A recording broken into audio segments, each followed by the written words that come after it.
life lessons and words to live by. That's what we got going on here today, guys. And I got some words to live by. You know, for instance, look both ways before you cross the street. Don't put anything larger than your elbow in your ear. Good luck with that. You know, in firewood, I think it's when you think your pile of firewood is big enough, make it 5 times bigger. There's a good one for you.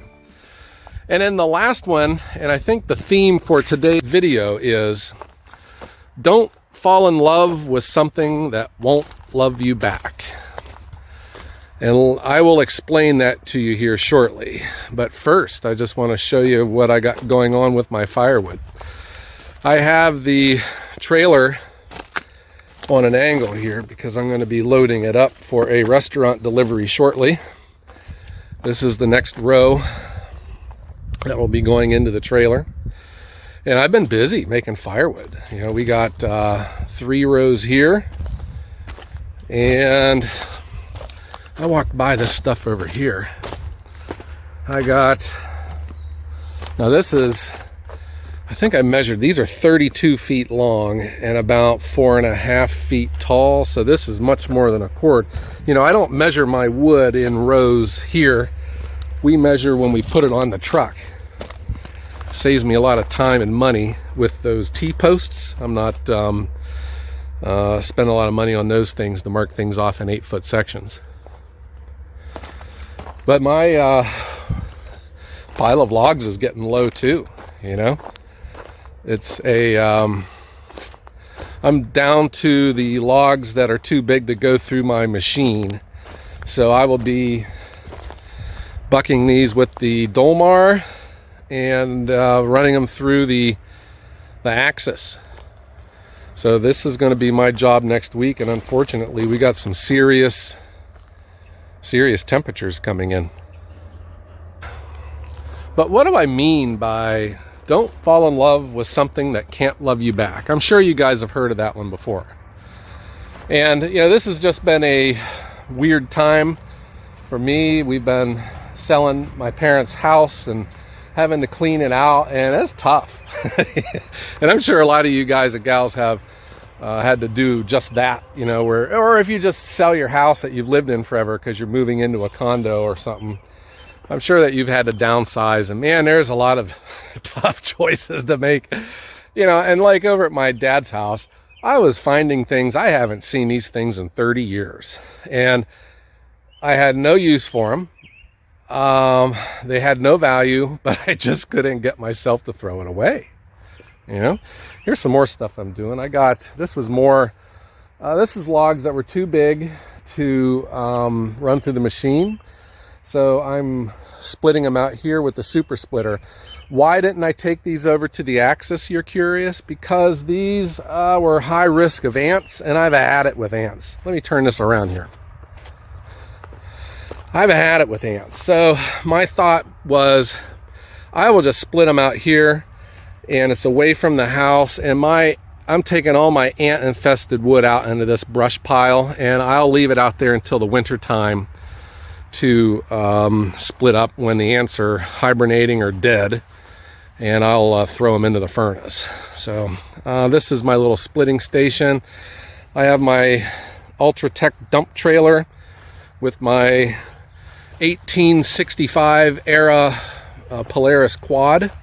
This is a pretty old 2-stroke. Oh, look at the butterfly. These were, this one served proudly at the Battle of Gettysburg. So that's how old this thing is. Hi, butterfly. What do they say about butterflies? Anyhow, what do I mean by don't fall in love with something that can't love you back? Well, you are looking at it. This is my first farm tractor I've ever had. I bought this in 2003. This is a 1971 Ford 2000. If you're a fan of Fords, you would thank them for their serial numbers. This tractor was made on November 10th, 1971 on the afternoon shift. This We bought this tractor when we bought this land. It came from 2 farms up from where we are right now. And we're I guess technically the 3rd owner, but the 2nd farm, because the previous farm that it was on sold and it stayed with it. Anyhow, when we were looking at buying the Bobcat, I needed a front end loader to help me with all the logs. And yes, I had a farm tractor, but this doesn't have a front end loader. And they make front end loaders for these, and it is plumbed for one here and here. Yeah, you still got to do the hydraulics, but these are 2-wheel drive, and man, once you put any kind of weight on the front end, those back wheels are spinning. But I just thought it would be neat. So I have sold my tractor, and that's what what I was meaning about don't fall in love with something that can't love you back. I just thought this is the greatest tractor ever made. But for my needs have changed, and I needed a front end loader. I still wanted a tractor so I can mow and brush hog and rototill the garden, and that's what this tractor has served proudly. And it just runs great. It has never failed me. It has never let me down. It is just a really, really cool machine. But I thought I would park them out here side by side and let's maybe take a comparison. I know I'm not a tractor channel, and I'm not much into numbers or anything either, but I'll just show you, I can tell you what a machine means to me. The first thing I noticed is, the old Ford has got a much wider footprint than the newer style compact tractors. When you worry about tipping over and stuff, but I guess any tractor can tip over, but this one here is pretty wide. Obviously, it's got agricultural tires. They're much taller. This has got those R4 industrial tires. This is 2-wheel drive, but one thing I was surprised to see is the wheelbase is pretty much similar. This one's just a tad longer than this, but this one's 4-wheel drive, and that's the game changer. I think they both look great. These old Fords were, so I'm not a tractor historian, but some of you guys out there might know. Like Fords and the previous Fordsons invented this style of structure where they don't have a frame. The engine and transmission is what provides the structure of the tractor.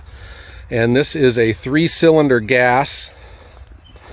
It is the most uneconomical engine in the world, man. You put gas in here and you're still putting gas in. It goes through the gas pretty quick compared to the diesel, which is very, very good on fuel. But this is a pretty good tractor for the era. It has a high-low transmission. It has power steering, which is a big feature to have. And this is going to make someone a good tractor. I wound up selling this to a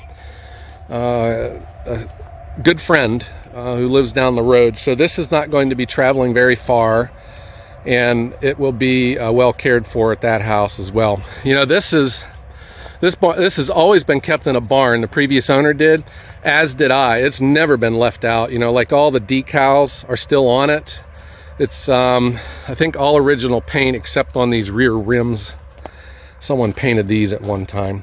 This tire's going low. I got to put air in it.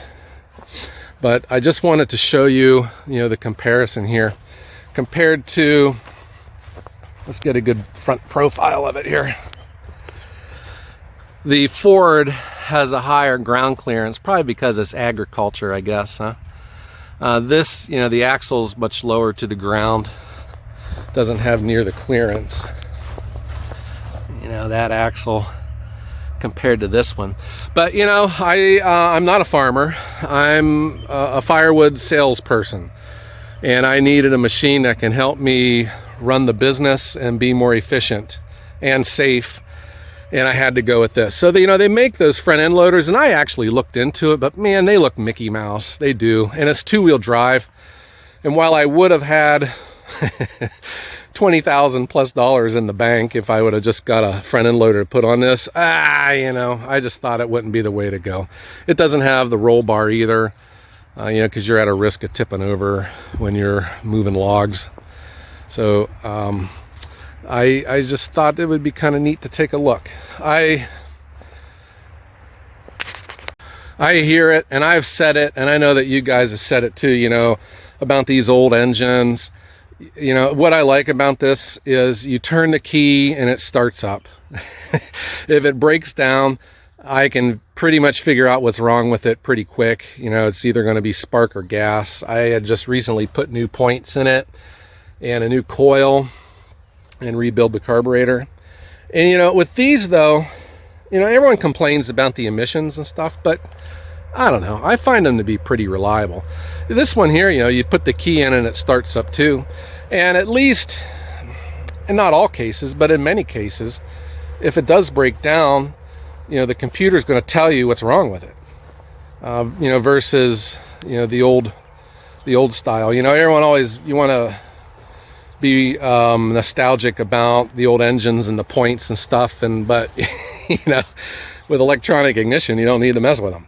So I appreciate old machines like this, and especially a machine like this that can still produce and work and you know, provide value to its owner. This is, you know, and I think too, when I think of tractors, guys, I think of this. You know, that was one of my struggles when I was looking for a tractor. Was I was shocked at how many brands are out there that I've never heard of. You know, when I think of tractors, I think of blue, green, and red. You know, and you know, Ford, John Deere, and a Massey Ferguson or Farmall. That's what I think of with tractors. And you know, when I bought the Bobcat, I never even knew Bobcat made a tractor. And you know, this is made in South Korea by Daedong, who also makes Coyote and Bobcat. If you remember our old video with the Adam at Hometown Acres, we had his Coyote alongside of my Bobcat, and they're pretty much identical. But you know, this is the tractor I think of when I think of a tractor. It's just an iconic machine. It's probably been on every golf course in the country at one time, mowing grass. It's just a versatile size, and these are the ones that hold their value more than the bigger ones. You know, I just sold this more than what it cost brand new. And I honestly, you know, this only has 1,300 hours on it, and it feels brand new when you're on it, guys. It feels, where are we at here? Just getting ready to turn 1,300 hours. And yeah, it feels new. The steering's new, the gear shift, the transmission, everything. There's no slop in it at all. But man, is it nice to have something like this. The front end loader, the grapple, all of that has made my Firewood business better. I feel it's made what I do safer and certainly more productive. You know, I think you can't go wrong with the new tractor. And I, you know, can brush hog with this too. You know, when I was thinking of a Bobcat or a mini excavator, you know, well, here I can brush hog, I can mow, I can put in fence posts, I can plow snow. I can do all this with my Bobcat. This is a CT 2040. This is a 40 horsepower, and the Ford, I think, was rated at 36 horsepower.